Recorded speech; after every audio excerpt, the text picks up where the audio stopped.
माँ लक्ष्मी और भगवान विष्णु की कृपा आप सब पर बनी रहे। आज आप सुनेंगे शरद पूर्णिमा की दो पौराणिक कथाएं। बहुत पुराने समय की बात है कि नारद मुनि नारायण नारायण कहते हुए विष्णु लोक पहुँचे। श्री विष्णु भगवान की स्तुति वंदना भक्ति भावपूर्ण रूप से करने लगे। तब भगवान विष्णु प्रसन्न होकर प्रकट हुए और बोले, हे मुनि श्रेष्ठ, कैसे याद किया? तब नारद जी बोले, हे प्रभु, आप तो सब जानते हो हम क्या चाहते हैं। प्रभु मुस्कुराए और बोले, हे मुनि श्रेष्ठ, आप ही वर्णन करें। नारद बोले, जैसी आपकी आज्ञा प्रभु। मैं मृत्यु लोक से चला आ रहा हूँ, वहाँ मानव की व्यथा देखी नहीं गई। प्रभु बोले, आप क्यों दुखी हो रहे हैं? यह सब कर्मों के फल हैं। हे नारद मुनि सुनो, मैं तुमको शरद पूर्णिमा के व्रत को बताता हूँ, जिसको विधि पूर्वक करने से कष्ट दूर होते हैं। सो तुम ध्यान लगाकर सुनो। मथुरा नगरी में सुभद्रा नाम की ब्राह्मणी रहती थी। वह शरद पूर्णिमा का व्रत रखती थी। भगवान जी उससे प्रसन्न हुए एवं वरदान देते हुए कहा, इसकी विधि विधान सभी को बताइए। तब वह एक साहूकार को यह व्रत की विधि बताती है। साहूकार ध्यान से सुनने लगता है। सुभद्रा बोली, मैं शरद पूर्णिमा का व्रत करती हूँ, यह उसी का फल है। साहूकार ने पूछा, इसकी विधि क्या है? सुभद्रा बोली, एक लकड़ी के पेटा पर एक लोटा पवित्र जल भरकर रखें। एक रोली से स्वास्तिक चिन्ह लोटे पर बनाइए। इसके बाद पीतल के गिलास में गेहूं के दाने भरकर रख दें। गिलास पर दक्षिणा रखें। इसके बाद स्वयं तिलक लगावें। इसके बाद 2.5 पाव शक्कर 2.5 पाव खोआ दोनों को मिलाकर 6 पेड़े बनावें। इसके बाद पूजन कर एक पेड़ा प्रभु को चढ़ावें, दूसरा पेड़ा स्वयं मतलब पति देव को या पत्नी को ग्रहण करें। तीसरा पेड़ा अपने मान दान को दे, जैसे भांजे भानज ननद बहन आदि को दिया जाएगा। चौथा पेड़ा अपनी सहेली से बदले। यदि सहेली ना बदले तो मंदिर में चढ़ावें।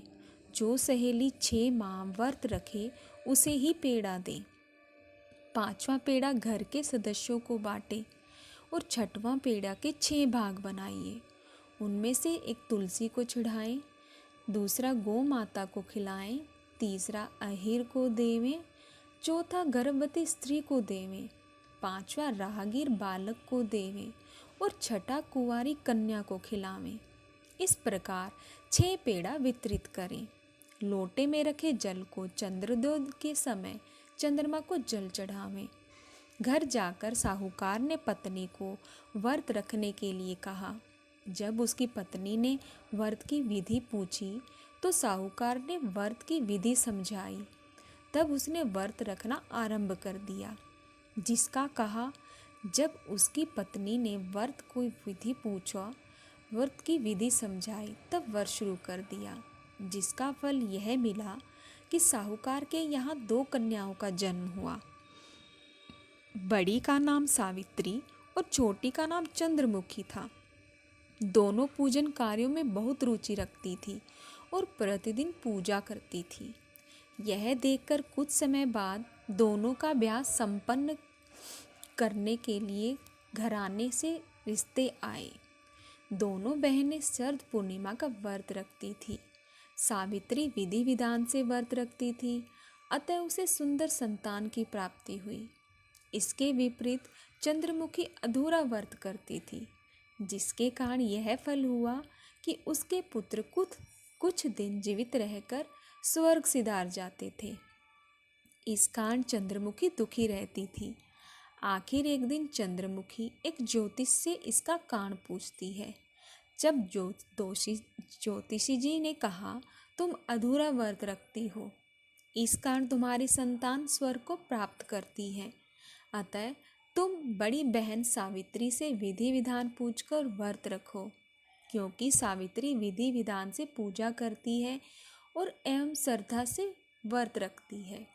प्रत्येक वर्ष की तरह शरद पूर्णिमा फिर आई। चंद्रमुखी फिर अधूरा व्रत करती है। उसका पुत्र फिर से मृत्यु को प्राप्त हुआ। चंद्रमुखी ने अपने मृत पुत्र को पटा पर लिटा दिया, जिस पर वह पूजा करती थी। संयोग से प्रभु इच्छा से उसकी बड़ी बहन सावित्री उसी दिन घर पर आई। उसने तुरंत प्रभु का नाम लेकर मृत बालक के सिर पर हाथ फेरा तो वह जीवित हो उठा। चंद्रमुखी खुशी से नाच उठी। तब उसे शरद पूर्णिमा व्रत का महत्व समझ में आया। उसने तुरंत प्रभु से क्षमा मांगी और बारंबार प्रभु के चरण स्पर्श किए और कहा, ऐसी भूल कभी नहीं होगी। साथ ही सभी पड़ोस में सगे संबंधियों का यह व्रत करने की सलाह दी। वह व्रत की विधि विस्तार पूर्वक समझाने लगी। अतः इस व्रत के करने से प्रत्येक स्त्री व पुरुष सभी की मनोकामना पूरी हो जाती है। जय हो लक्ष्मी नारायण की, जय हो चंद्रदेव की। सेवा चंद्रमुखी से इच्छा पूर्ण, वैसे सबकी इच्छा पूरी करें। आश्विन मास की पूर्णिमा को शरद पूर्णिमा के अलावा रास पूर्णिमा भी कहा जाता है। रास पूर्णिमा इसलिए कहा जाता है क्योंकि इस दिन भगवान श्री कृष्ण ने गोपियों के साथ मिलकर महारास किया था। गोवर्धन पर्वत के पास बसे पारसोली गांव में सूरश्याम सरोवर पर शरद पूर्णिमा की चांदनी रात को जब श्री कृष्ण गोपियों के साथ नृत्य कर रहे थे, जब चंद्रमा भी ये नज़ारा देखकर एकटक ठहर गया था। गोवर्धन धाम से करीब 2 किलोमीटर दूर सोंग गांव की तरफ चलते हुए रास्ते में सूरश्यामचंद्र सरोवर दिखाई देता है। मान्यता है कि शरद पूर्णिमा की रात को भगवान श्री कृष्ण अपनी सखियों के साथ यहाँ आए और मुरली बजाने लगे। मुरली की धुन सुनकर सभी गोपियाँ अपने काम को छोड़कर दौड़ी चली आई। हर गोपी चाहती थी कि वो भगवान श्री कृष्ण के साथ नृत्य करें। जब एक एक कर हर गोपी ने भगवान श्री कृष्ण से आकर अपनी मन की बात कही, तो भगवान श्री कृष्ण ने उनकी इस इच्छा को पूरा करने के लिए सभी के साथ नृत्य किया। एक ही समय पर श्री कृष्ण करोड़ों रूपों में हर गोपी के साथ नृत्य करते नजर आ रहे थे। ये दृश्य इतना मन भावन था कि इस महारास को देखने के लिए चंद्रमा ने अपनी गति को स्थिर कर दिया था। महारास में चंद्रमा इतना खो गया कि 6 महीने तक भोर नहीं हुई। ये महारास 6 महीने तक लगातार चलता रहा। भगवान श्री कृष्ण का महारास देखने के लिए भोलेनाथ भी स्वयं खींचे चले आए, लेकिन जैसे ही वे वहां पहुंचे, गोपियों ने उन्हें दरवाजे पर ही ये कहकर रोक दिया कि यहाँ सिर्फ गोपियां ही आ सकती हैं। फिर इस अद्भुत पल को देखने के लिए महादेव ने गोपी का रूप धारण किया और महारास में शामिल हुए। उनका यही रूप गोपेश्वर कहलाया। शरद पूर्णिमा का चंद्रमा 6 माह तक शिथिर हो गया था महारास में। उस समय चंद्रमा की शीतलता से जो घनीभूत अमृत रस धरती पर गिरा, वही रस एकत्रित होकर सरोवर बन गया। तब से इस सरोवर का नाम चंद्र सरोवर पड़ गया। इस सरोवर में आचमन करने से भगवान का आशीर्वाद प्राप्त होता है।